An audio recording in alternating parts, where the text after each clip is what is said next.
Narito na naman ang mainit na balita mula sa mundo ng politika. Mainit na balitaktakan ang naganap sa Senado matapos harapin ni Senador Risa Hontiveros ang matinding pagtutol ni Senador Rodante Marcoleta. Sa gitna ng kanilang talakayan, mabilis at matalas ang naging pagtuligsa ni Marcoleta sa mga argumento ni Hontiveros. Dahilan para matahimik sandali ang senadora. Ayon sa mga nakasaksi, halatang nabigla si Hontiveros sa bigat ng mga banat ng kanyang kapwa-senador. Samantala, hindi rin nakaligtas sa usapan ng pangalan ni General Torre matapos kumalat ang ulat na ito'y bumaliktad na umano laban sa kasalukuyang administrasyon. Ang pagbabagong posisyon ni Torre ay nagdulot ng malaking pagkakabahala sa mga nakaupo sa kapangyarihan. Mula sa pagiging matatag na kaalyado, ngayon pinaniniwala ang isa na siyang kritikal na tinig laban sa mga pinuno. Bukod dito, dumagdag pa sa tensyon ng mga kumakalat na impormasyon hinggil sa di umano'y pagbubunyag ni Torre ng mga sensitibong detalye ukol sa mga plano ng pamahalaan. Ayon sa ilang ulat, posibleng ito ang naging simula ng mas malalaking pagbubunyag na magpapayanig hindi lamang sa Senado kundi sa buong sambayanan. Maring itinanggi pa rin ito ng ilang opisyals na malapit sa administrasyon. Sa kabila ng lahat, nananatiling nakatutok ang taong bayan sa patuloy na sagupaan sa Senado at sa mga revelasyong lumalabas. Ang pagbabanggaan ni Hontiveros at Marcoleta kalakip ng biglaang pagtalikod umano ni General Torre ay nag-iiwan ng tanong kung saan patungo ang politika sa bansa. Tiyak na masusubok na naman ang tiwala ng publiko sa mga pinuno at institusyon ng pamahalaan. At yan nga mabalita ang ating pagkakatutukan at kung bago ka pa lamang sa aking channel ay huwag kakalimutang mag-like, share and subscribe para updated ka sa mga bagong balita dito sa Tatak Pinas.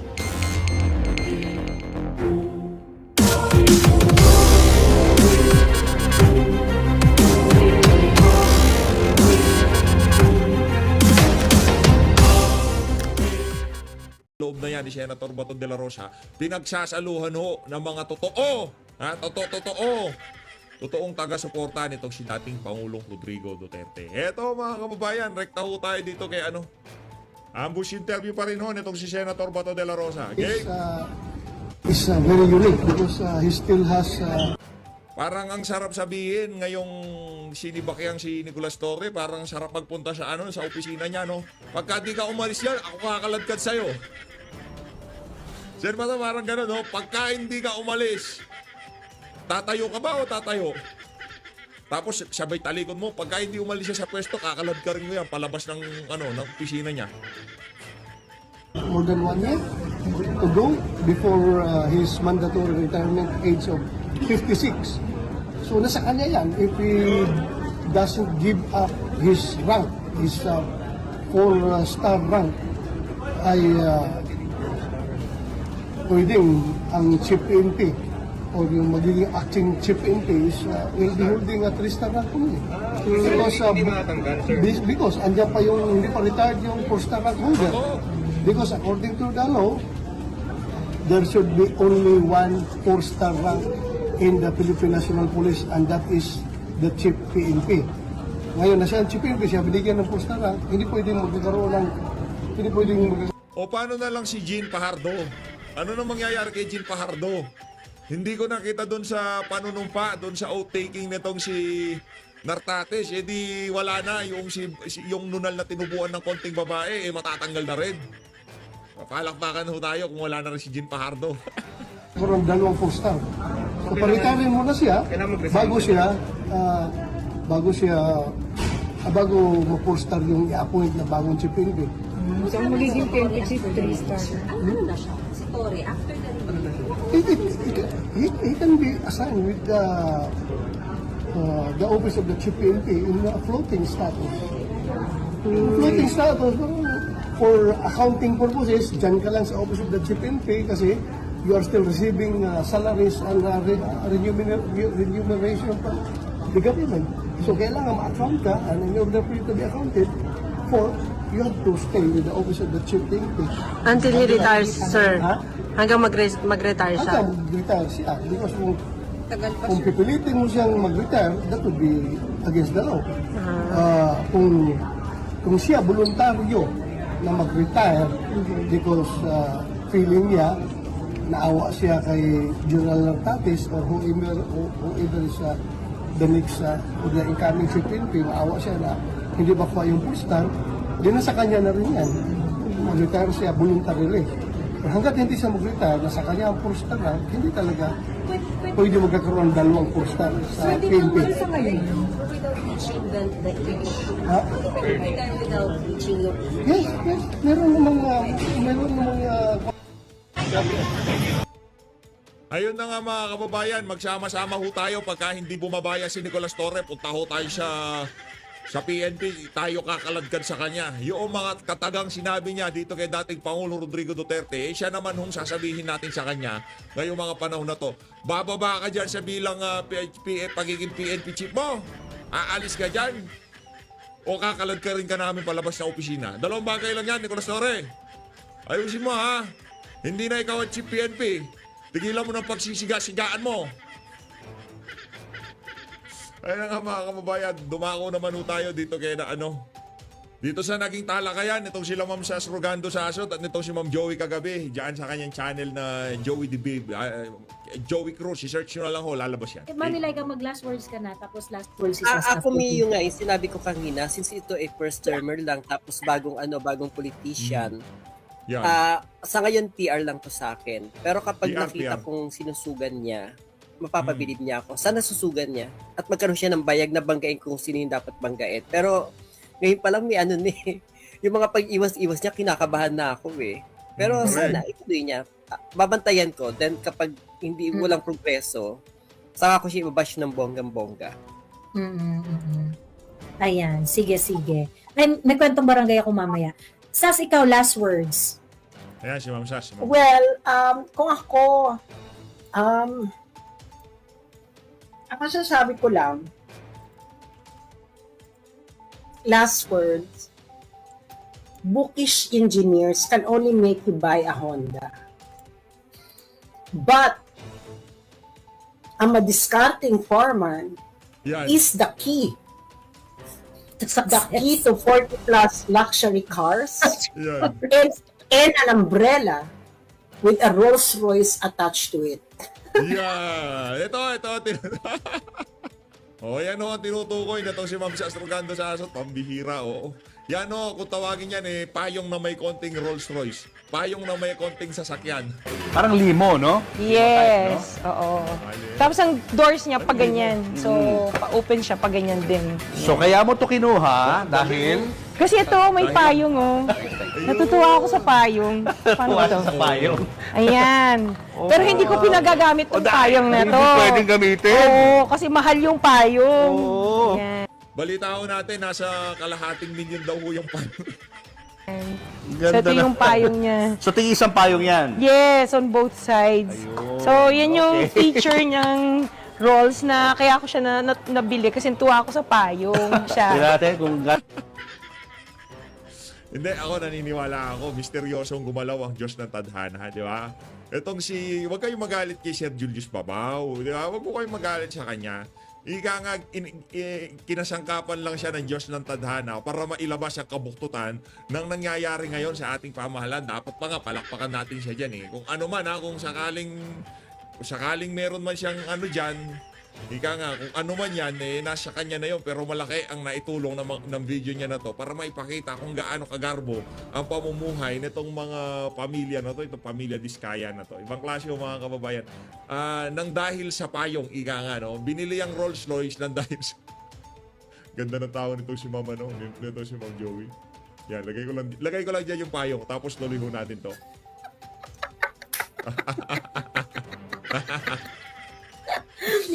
Alam mo ba, yung umbrella pala ng Rolls Royce, on its own is 500,000 pesos ang value. Grabe naman. Ha? Ha?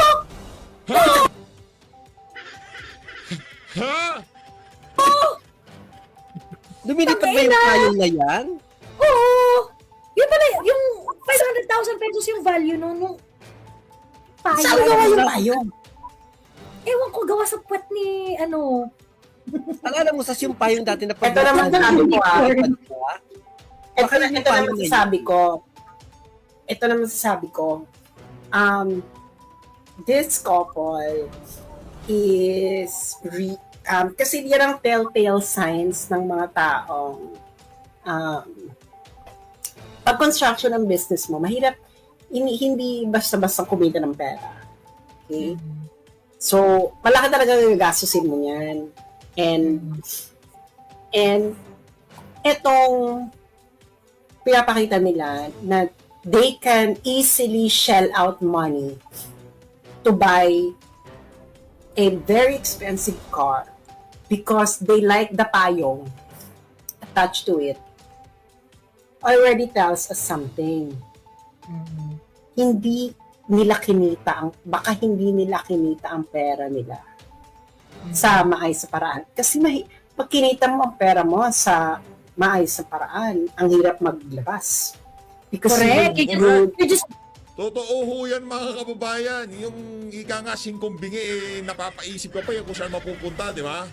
Mayat maya, chine-check mo kung naku po, baka, di ba? Pinaghirapan mo yan eh. Pero itong mga diskaya na to, ano naman to ka? Oy, by the way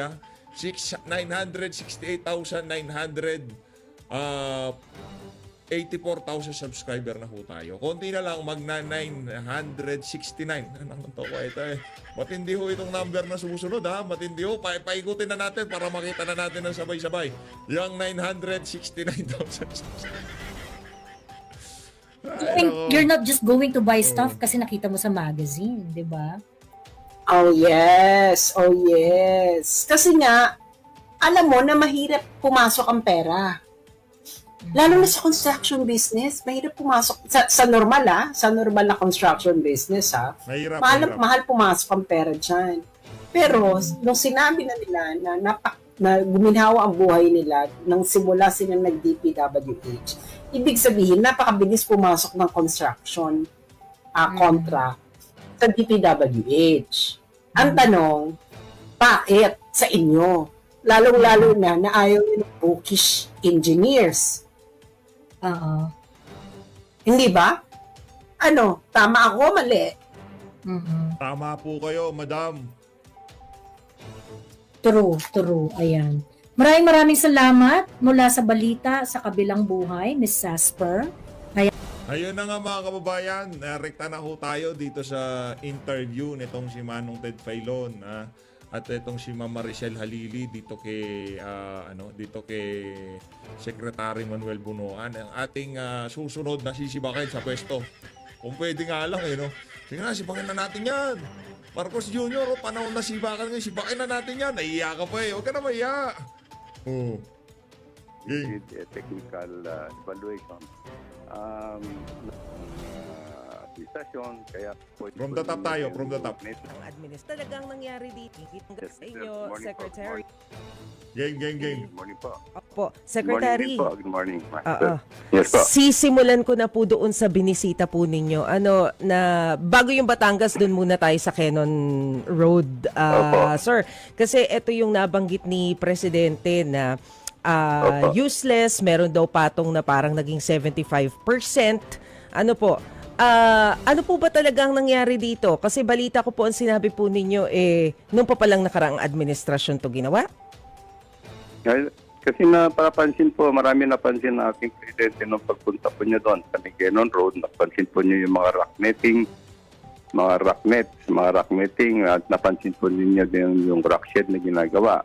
So, ito mga sinasabi ko nga po, yung mga rock netting po yan, ito po yung nag-proliferate itong rock netting noong pang nakaraang administrasyon. Kaya nga po nung pagpasok po namin dito sa administrasyon na ito, pinatigil po namin yan. I issued a department order stopping all the implementation of rock netting unless these are technically evaluated and actually yung pong magkakaroon po ng masusing pag-aaral, and it has to be approved and endorsed by the Bureau of Design sa Central Office po.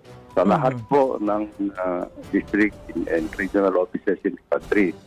Ganun din po yung napansin po din namin noon, rin po nagsabi, pati po yung mga road safety devices na kung saan-saan sinalagay at in-stock din po namin yan, yung mga yan. So yung po napansin po ng Presidente, yung mga rock netting po doon sa na sinasabi nga niya, na marami pong nasisira ng mga rock netting na nagagawa. And then yung rock shed po naman, gumuho po yung naguho na po yung approaches po niyan. So sinasabi ko rin po nito na yung rockshed po niyan, dates back to mga 2018 pa na conceptualize yan at napunduhan po nung past administration. Ngayon lang po na isagawa. So tinitingnan po namin lahat how did it happen, how procurement, etc. po nito. Ano po nangyari? Ang bilis ni Manuel Bunuan, yung procurement, yung implementation sa mga project nung nagdaang administrasyon. Pero karamihan ng kabalbalan ngayon nangyayari ngayong administrasyon ni Marcos Jr. Kung hindi pa magpabunot ng sheet pile itong si Lebiste, walang mangyayari. Pambihira ka talaga, Bunuan. Gusto mo pang ipasa dito kay Mark Villar ang issue eh. Iba talaga tong Bunuan na to. Mag-resign ka na, hoy! So, Yes, po. ito pong rock netting na sinasabi, wala po itong sinimulan under your administration? Meron naman po, pero pa Meron naman pa. isa-isa. Nagmamalinis ka, meron naman pala. Pambihira talaga. At this is actually, yung mga inaproban po namin na mga rock netting went through a very rigid technical evaluation na inaproban po that was scrutinized and actually validated by the Bureau of Design. Ayun! Pagka panahon nila, well scrutinized, pinag-aralan na maayos, pero nung panahon ni Mark Villar, titingnan namin yung procurement process. Lakas talaga ng tama nitong si Bunuan, no? Ibang klase. Departamento dito sa Central Office po. Rock netting is actually an engineering intervention para sa mga slope protections din po. Kung tama po yung paglalagyan, tama ang paglalagay, at tama po yung materials na gagamitin. So, sir, nakausap nyo po ba yun pong sinundan ninyo na DPWH secretary kung sa kanila po pala nagsimula itong rock netting na palyado? Hindi po. Hindi ko po nakakausap po. Pero ano ang plano nating gawin dito, sir? Well, I will just have to look into, kasi these are past, ano na po nito, tinitingnan na lang po namin na yung outcome ng mga anong status po, yung mga nagawa po nagawa nung dati. At kung nandiyan dyan pa, yung pinapa-inventory po namin ngayon lahat ng mga rocknet na nagawa po last year ng other in the past administration po. Yung rockshed po, Secretary, pwede ba pakiklaro lang? Kasi ang sabi ng Presidente mismo, ang balor ng kanilang trabaho is zero. Complete zero. Parang walang ginawa.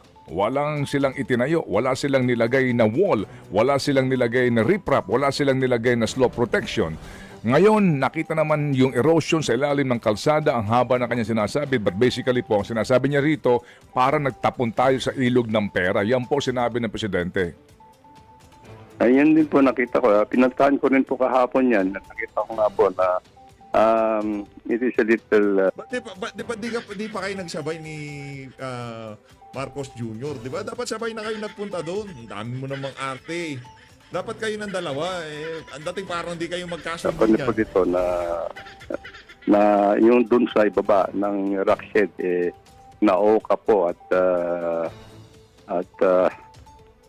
it becomes dangerous actually for now to use it kung gagamitin ng traffic po. Kasi naka-oka po dun sa ilalim ng rockshed, part of the rockshed po.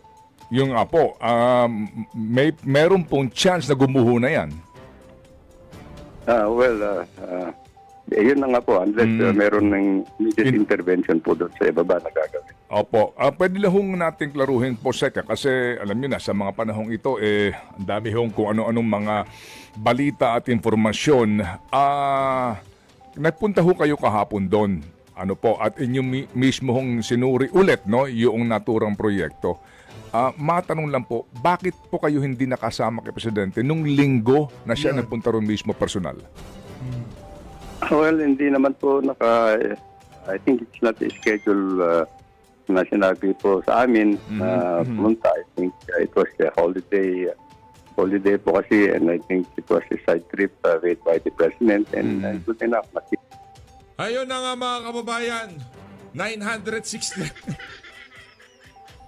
969,000 subscriber na ho tayo. Palakpakan. Ibang klase talaga yung mga kasama natin dito sa PH Update. Oo. Tuloy na, tuloy. Kita naman po niya. Ito mga dito sa may Baguio at Ayet, Quezon Road po. Okay, so hindi kayo naabisuhan na siya ay magsa-side trip doon. Opo.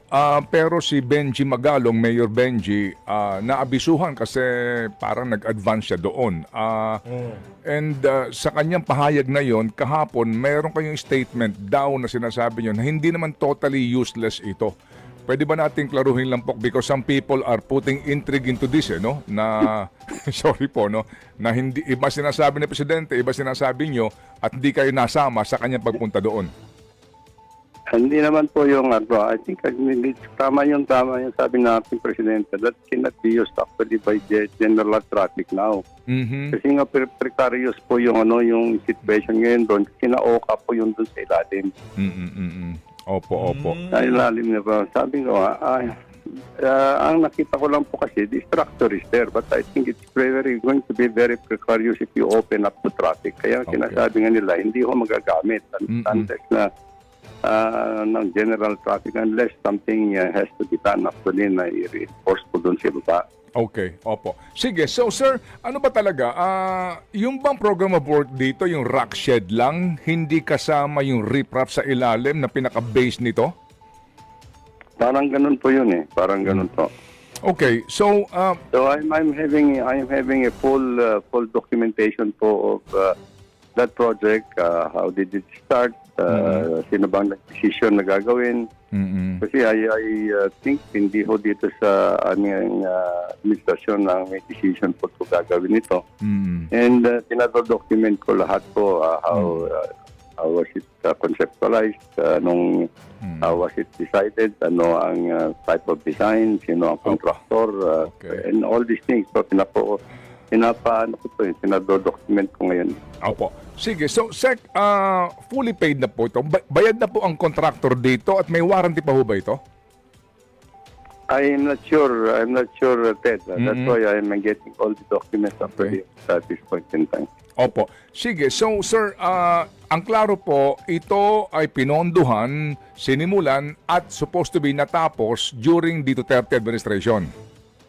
Well, ang pan ko nito, I think yung sinabi po sa akin dito that the detailed engineering design was done during the past administration. The initial funding was done during the past administration. It started actually with that allocation during the construction was started with that initial allocation. And partly it was continued on actually until completion po. Okay, sige. So, maliban dito po sa portion na ito diyan sa camp na yan, meron pang ibang rock shed na dapat ay gagawin din. Well, I think this is the only one that was scheduled to be undertaken. Along Quezon Road po. Opo. Yung pong 3K rock engineering na contractor niyan, sila din ba yung nag-rock netting doon?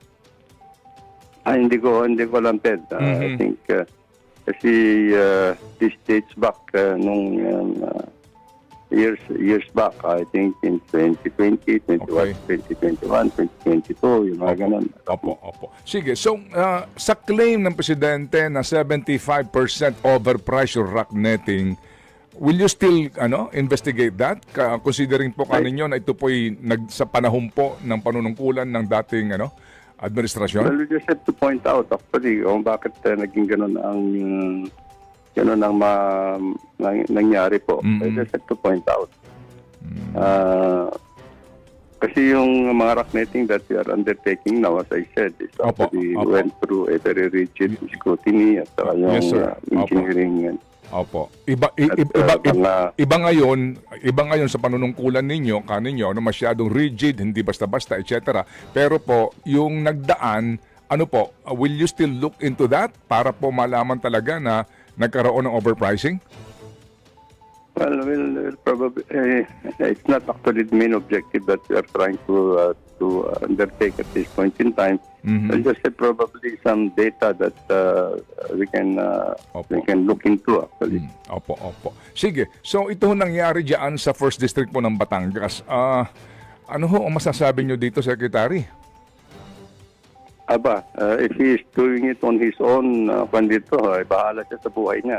I wish this kind of people actually na eto na naman tayo. These are the people as attorneys na naman ang image of the department. So it's unfortunate that there are people like this na kung sa kanya lang po ang initiative on issue na pananood. And I think it does not have any place in the department, so to speak, kung pagkaganon po. I will not tolerate this kind of an attitude of anybody in the department po na asap na ganyan. Ano ba meron bang report sa inyo, ang regional director dito, sir? Sa pangyayaring ito, nagtanong-tanong ba kayo? Ano ito? Ano itong galaw na ito ng isang DE diyan sa Batangas? Oo nga po, I just, yung mga information lang po ang nito, I have not really spoken kasi it was, yesterday was holiday and today I have to get all the information po from the regional director and a complete account on what happened there. Opo, sige. So, And in the meantime, I'm going to issue the preventive suspension of that district engineer today po. opo, ito bang si Abelardo Calalo matagal ng district engineer po? Ano siya lang po I think he's not a full-fledged district engineer. He is just an office OIC. Officer in charge po in that district for the time being po. Hindi pa to nakakapasa ng DE examination? Hindi pa po. So OIC pa lang ito. Sino nag-appoint dito sa kanya, sir? Panahon niyo ba ito, sir? I would not know kung I was the one who signed yung assignment niya. I'm not sure po. Baka ako rin ang nag-ano ng assignment niya. Okay, sige. So ngayon po na may opisina na, inyo pong aalamin na itong detalye. Yeah. Nasaan na ngayon si Henry Alcantara at saka si Bryce Hernandez, yung dalawang DE na tinanggal sa 1st District ng Bulacan? Yan. They are in floating status at the office of the regional director. Are they still in the country? I hope you don't mind me asking. As far as I know, they are still, of course, in the country po na ano. Opo. Sige po. So, Sec, ngayong araw na itong aga ho ninyong umalis ng bahay po, meron bang hearing today? Pupuntahan kayo?